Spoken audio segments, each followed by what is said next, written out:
kami akan mendemonstrasikan konsultasi gizi dengan tema diabetes gestasional pada ibu hamil. Di sini saya Eka Sauri berperan sebagai klien. Di sini saya Denis Muhammad berperan sebagai konselor. Saya Delvia berperan sebagai asisten konselor dan editing. Selamat menyaksikan.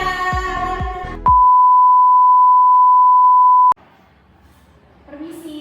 Ya, silakan masuk. Selamat siang Ibu, silakan duduk. Siang Pak, terima kasih. Sebelumnya perkenalkan, saya Denis Muhammad selaku ahli gizi yang akan membantu konseling gizi pada pagi hari ini. Kalau boleh tahu nih, saya berbicara dengan Ibu siapa? Saya Erika. Baik, Ibu Erika, gimana kabarnya pada siang hari ini? Kabar saya baik Pak, alhamdulillah. Tapi belakangan ini kenapa nih Pak, saya merasa lebih cepat capek dan juga lebih sering mual.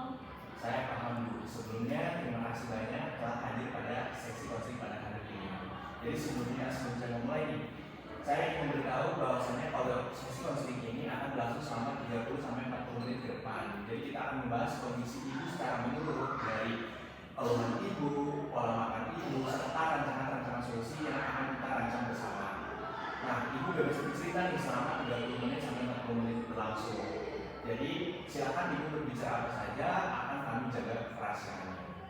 Begini Pak, jadi setelah saya kontrol kandungan, kata dokter yang menangani saya itu kena diabetes gestasional. Nah, jadi saya merasa khawatir nih Pak, takutnya kandungan saya ini terganggu gitu karena penyakit saya itu.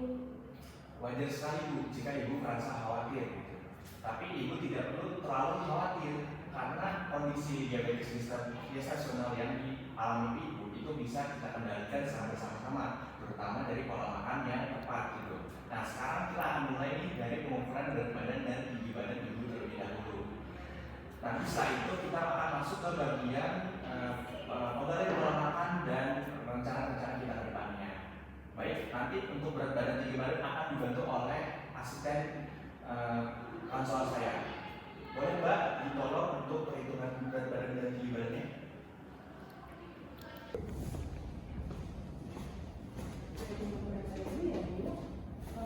Ibu ada luka dulu. Apakah ibu menggunakan aksesoris? Kebetulan saya nggak pakai sih Bu.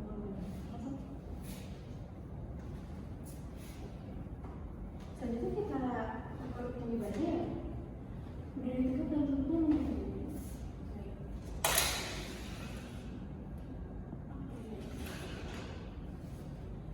Baik, kita sudah selesai hitung berat badan dan ukur tinggi badannya. Data-data yang sudah saya catat. Jadi bisa melanjutkan sesi konseling dengan Pak Dimas. Oke, terima kasih ya Ibu. Silakan.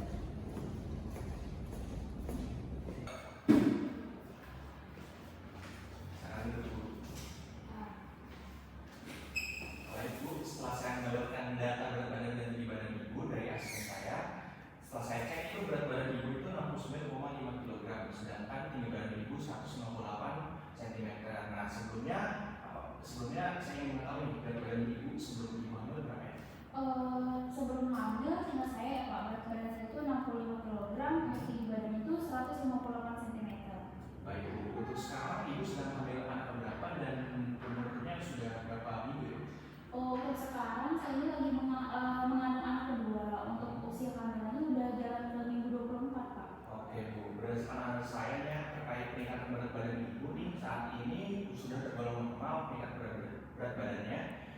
Akan tetapi Bu, sebelum ibu hamil berat badan ibu itu sudah tergolong problem berat badan nih, dan kondisi ini menjadi salah satu penyebab Bu dari kondisi ibu, yaitu kondisi diabetes gestasional. Iya sih Pak, memang sebelum hamil juga saya udah ngerasa sih kalau emang saya ini agak sedikit gemuk. Dan juga dari awal saya juga udah ada rasa curiga gitu ya Pak, kalau ternyata kondisi ini yang menjadi penyebab diabetes gestasional. Oke, kalau begitu Bu, apakah saat kehamilan pertama ibu pernah mengalami keluhan atau kondisi yang serupa seperti sekarang? Oh iya Pak, saya ingat pas pada pertama dokter juga pernah ngasih tahu saya kalau saya itu kena diabetes gestasional. Nah tapi saya itu kiranya kondisi itu cuma sebentar gitu Pak, tapi ternyata lanjut lagi ke kehamilan anak yang kedua. Baik, terima kasih Ibu sudah bercerita banyak. Nih perlu Ibu ketahui ya Bu, terkait diabetes gestasional ini sudah banyak ibu hamil yang mengalami sama seperti kehamilan yang sebelumnya, apalagi di kehamilan sebelumnya sudah mengalami kondisi kondisi diabetes gestasional tersebut nih Bu. Kalau begitu apa yang Ibu rasain ketika mengetahui kondisi itu muncul?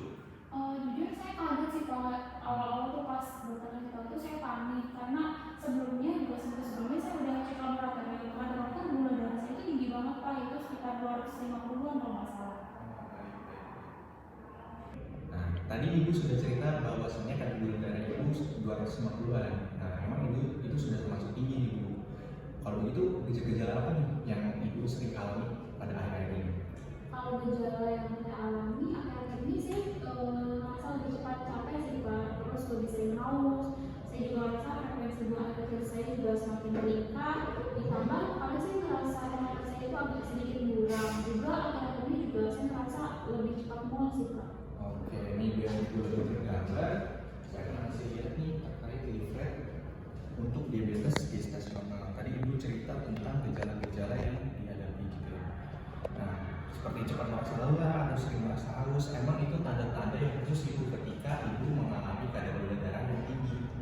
Nah, apalagi pada usia kehamilan Ibu sekarang. Nah, kalau begitu aktivitas Ibu hari-hari ngapain aja nih? Kalau aktivitas saya kayak di rumah aja sih Pak. Ya saya kayak ikut olahraga biasa aja gitu, cuma nyuci, masak, ngurus rumah, ngurus anak kayak gitu. Jadi bisa dibilang aktivitas saya ini ringan-ringan aja sih Pak. Oke, itu sudah tergolong aktif sih Bu, apalagi Ibu sedang mengandung gitu kan. Nah, selanjutnya nih Bu, terkait pola makan, gimana sih Ibu makan sehari-hari nih, mulai dari pagi nih sampai malam mungkin? Kalau pagi biasanya saya itu cuma minum susu kental manis hangat. Biasanya itu ditambah sama biskuit atau sayuran manis. Kalau siang sih saya makan nasi, biasanya waktu itu ayam goreng atau ikan teri.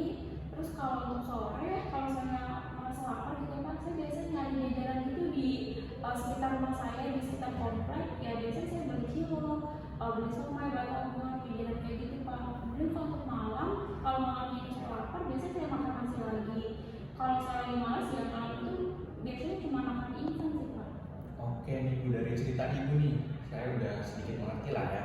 Nah, tapi saya lihat nih Bu, dari pola makan Ibu sehari gitu ya, dari pagi sampai malam nih, masih terlihat sering konsumsi makanan manis gitu Bu. Apalagi tadi juga ada makanan instan nih, seperti mie instan gitu kan. Iya sih Pak, jujur saya juga merasa agak susah ya Pak lepas dari makanan-makanan yang manis. Ditambah sekarang kan saya mulai pagi ini saya ya makan nggak pilih-pilih gitu yang menurut saya nggak bikin saya mual, yaitu saya makan. Nah salah satunya itu makanan manis sih Pak yang nggak bikin saya mual. Oke, saya paham sekali sih Bu maksud Ibu. Jadi sebenarnya klien-klien saya yang lain juga ibu-ibu hamil yang lain itu ngalamin hal yang serupa gitu ya. Karena mungkin lagi enak gitu ya, jadi pengennya yang manis-manis gitu. Tapi nggak apa-apa Bu. Jadi dari situ kita mulai mencari titik alternatif makanan lain gitu ya Bu. Nah sebelum saya mau lebih lanjut nih, saya mau tanya nih kesiapan Ibu dulu nih. Dari 0 sampai 10 tentang kesiapan Ibu nih, Ibu pilih angka berapa? Mungkin 8 sih Pak, Oke, 8. karena saya tuh benar-benar pengen berubah. Saya nggak mau sampai anak saya tuh kenapa-kenapa. Baik, karena Ibu memberikan nilai 8 nih, saya melihat nih ada semangat di diri Ibu nih. Kita bisa nyoba dari kebiasaan kecil dulu nih Bu, dari pola makan Ibu. Oke, ini mulai dari karbohidratnya nih Bu, dari nasi. Pasti Ibu sering mengonsumsi nasi putih kan? Nah, mungkin kita bisa coba ganti menjadi nasi merah nih Bu. Mungkin kalau Ibu bosan atau apa, kita bisa ganti menjadi kentang atau jagung rebus Bu. Kalau kentang sih saya masih suka ya Pak, tapi kalau nasi merah jujur saya belum pernah coba. Saya mau tanya Pak, sebenarnya boleh nggak sih kira-kira kalau untuk awal-awal nih Pak untuk membiasakan diri, kalau nasi merah itu dicampur dengan nasi putih? Boleh Bu, mungkin nasi putih dan nasi merahnya itu sebagian itu masih boleh Bu. Mungkin nanti kalau ada Ibu sudah penyesuaian, mungkin bisa nasi merah sepenuhnya gitu ya. Lanjut nih Bu, untuk lauk. Tadi Ibu sudah mention ya kalau kayak ada ayam goreng dan ikan sambal teri nih Bu. Nah mungkin kita bisa rubah nih Bu, karena ayam goreng dan sambal teri itu lemaknya cukup tergolong banyak lah Bu, karena ada di ayam itu terdapat kulitnya juga gitu ya. Maka kita bisa ganti pakai ayam dada yang tanpa kulit Bu, jadi bisa diolah menjadi pepes ayam atau sop ayam. Mungkin kalau Ibu suka sop ayam bisa ditambahkan sayur-sayuran Bu, seperti wortel, labu gitu ya. Nah untuk cemilannya tadi Ibu suka makan cemilan cilok, belum tahu jadi enak sih Bu kalau gitu. Mungkin Ibu bisa mengganti nih Bu dengan buah potong Bu. bisa menyiapkan buah-buah potong misalkan yang ibu suka, misalnya contoh pepaya karena kaya akan serat gitu kan. Ibu bisa menyimpan di freezer gitu kan. Kalau ibu bosan dengan buah potong, ibu bisa mengolahnya menjadi smoothies. Bisa ditambahkan es biar lebih segar gitu ya. Tapi tentu saja tanpa tambahan gula Bu. Smoothies ya Pak. Jujur saya belum pernah coba smoothies sih, tapi kayaknya cukup menarik juga sih Pak. Kalau boleh tahu, Bapak kira-kira bisa nggak ya kalau misalnya ngasih anjuran porsi itu terkait smoothies itu? Boleh Bu, nanti saya akan kirimkan event ini ya melalui via WhatsApp Ibu. Nanti mungkin saya juga akan memberikan contoh menunya nih Bu.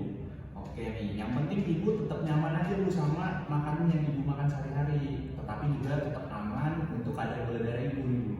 Oh iya Pak, saya mungkin dari sekarang akan coba lakuin beberapa saran yang udah tadi Bapak sampaikan.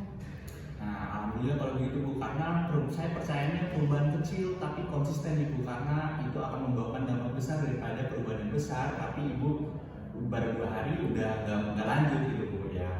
Nah, selanjutnya nih Bu, kita akan ini jadwal makan Bu, karena jadwal makan juga menentukan nih Bu, karena kalau kita misalkan sering telat makan itu kadar gula darah itu akan naik turun Bu, jadi melonjaknya jauh. Jadi mungkin kita bisa atur ya dari 3 kali makan utama di pagi siang malam dan 2 sampai 3 kali selingan. Nah selingannya jangan seperti yang sebelumnya, mungkin bisa diganti dengan buah-buahan Bu. Oh iya Pak, siap. Mungkin setelah dari sini saya akan mulai ngelakuin perubahan-perubahan yang udah tadi Bapak udah sampaikan ke saya. Oke baik. Baik, sekarang boleh Ibu lakukan kira-kira poin apa yang Ibu dapatkan dari diskusi kita selama ini, dan mungkin jika ada yang Ibu kurang paham akan saya perjelas kembali. Boleh Pak, jadi kalau sepemahaman saya dari sesi konseling kita hari ini, saya itu yang pertama, saya lebih paham terkait pentingnya menjaga pola makan tetap teratur. Saya nggak boleh lagi telat makan atau asal nyemil. Untuk nasi juga saya bisa ganti nasi putih ke nasi merah. Terkait gorengan juga mungkin kedepannya saya akan mengurangi lauk yang digoreng, dan mungkin saya bisa mengalihkan ke pengolahan yang lain, misalnya seperti lauk yang ditumis ataupun direbus. Kemudian terkait camilan juga saya akan coba untuk kurangi cemilan-cemilan yang manis, dan saya bisa ganti ke cemilan yang lebih sehat seperti misalnya buah segar ataupun smoothies. Oke, benar sekali Ibu. Jadi Ibu, semoga Ibu dapat menerapkan ini secara bagus dan konsisten gitu ya. Karena hasil diskusi kita hari ini mudah-mudahan dapat membantu Ibu untuk memulai Ibu. Nah, sebelum kita cukupkan konseling pada hari ini, saya ingin tahu Ibu, di rumah biasanya Ibu itu didampingi oleh siapa? Apakah suami, apakah orang tua, atau gimana Ibu? Kalau di rumah saya sama suami aja sih Pak. Oke, kalau begitu nih gimana nih nanti jika konseling berikutnya nih Ibu didampingi oleh suami gitu ya? Karena selama kehamilan Ibu perlu nih dibutuhkan sosok suami gitu ya untuk pemulihan kondisi Ibu lagi. Apakah suami bersedia? Sepertinya bersedia sih Pak, cuma nanti saya akan coba bicarakan lagi. Baik, jika begitu. Nah, untuk sesi konseling berikutnya kita agendakan mungkin minggu depan kali ya? Minggu depan ya Pak, boleh sih Pak minggu depan, tapi mungkin untuk jadwal pastinya terkait jam ataupun waktunya nanti bisa nggak ya Pak kalau kita diskusi lagi di WA, karena saya juga perlu nyesuaiin jadwal dengan jadwal pekerjaan suami saya gitu Pak.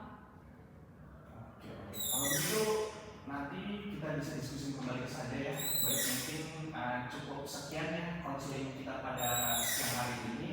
Terima kasih banyak Ibu.